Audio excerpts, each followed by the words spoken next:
Salam alaikum wa rahmatullah.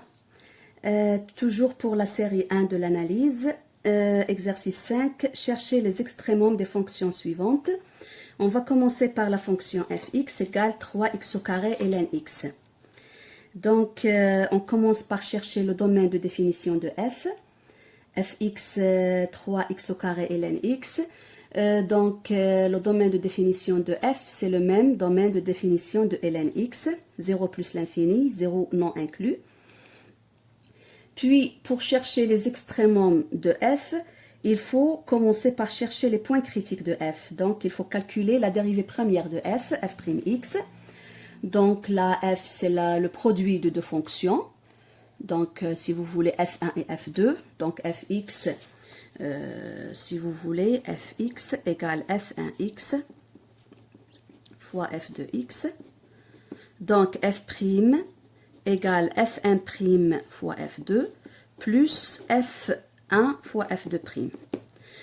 On applique ceci. Donc, la dérivée 3x au carré, c'est 6x fois ln x plus 3x fois la dérivée de ln x, 1 sur x. Puis, on fait le calcul, ça nous donne 6x ln x plus 3x.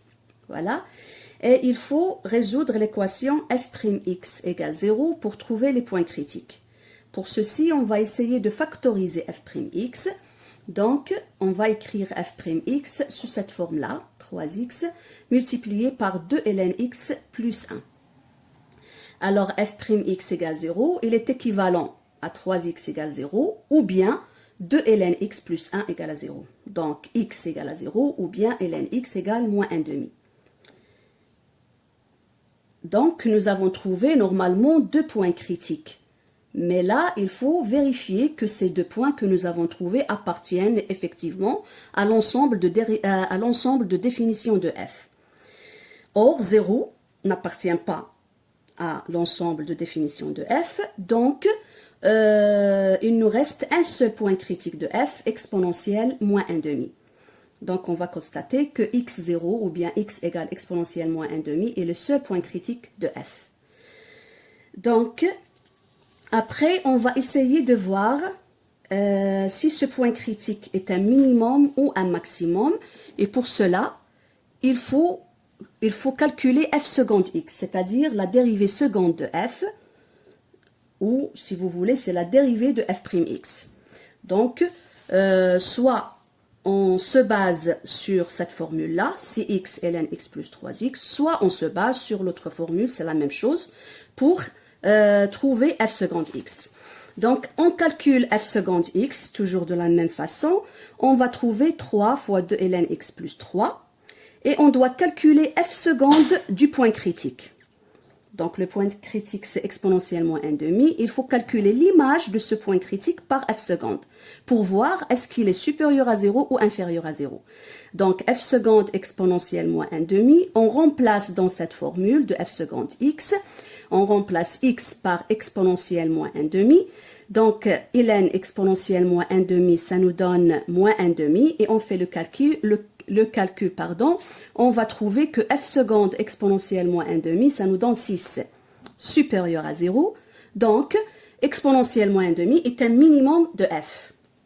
Ou bien, plus rigoureusement, si vous voulez, on dit que f admet un minimum en x0 égale exponentielle moins 1 demi. Voilà pour f. Pour g, on va faire la même chose. Gx égale 2x au carré exponentielle x. Toujours, on commence par le domaine de définition de g. Comme le domaine de définition de l'exponentielle, c'est r. Donc, pour g, c'est la même chose. Le domaine de définition de g, puisque c'est le produit de deux fonctions dont le domaine de définition égale à r. Alors, le domaine de définition de g égale r entier. Puis, comme on a fait avec f, on fait la même chose pour g. G'x, on calcule la première dérivée de gx. On trouve 2x exponentielle x multiplié par 2 plus x. Et on essaie de résoudre l'équation g'x égale à 0. Donc, il est clair que g'x égale à 0 si seulement si x exponentielle x égale 0 ou bien 2 plus x égale 0.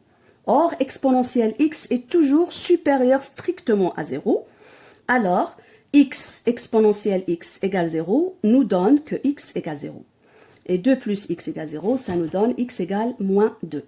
Donc, on a trouvé deux points critiques pour g, 0 et moins 2. 0 et moins 2, les deux, ils appartiennent à R, donc il n'y a pas de problème pour ceci. Puis, pour savoir si ce point critique est un minimum ou un maximum, il faut calculer la dérivée seconde de g. Donc, nous avons déjà calculé g', donc on essaie de dériver encore g' pour trouver g seconde x. On va trouver l'expression suivante. Puis, on calcule g seconde en 0 et g seconde en moins 2, c'est-à-dire l'image de ces deux points critiques par g seconde. G seconde 0 égale à 4, supérieur à 0, donc 0 est un minimum local de g. G seconde moins 2 égale moins 4 exponentielle moins 2, il est inférieur à 0, car l'exponentielle est toujours supérieure à 0, donc moins 2 est un maximum local de g. Là, si vous voulez, soit on dit que g admet un maximum en moins 2, soit on dit que le point moins 2, g moins 2, car 8 exponentielle moins 2, c'est g de moins 2. Soit on dit que moins 2, g moins 2 est un maximum local de g. De même pour 0, 0. Donc, pour la fonction g, elle admet deux points critiques, un minimum en point 0 et un maximum en point moins 2.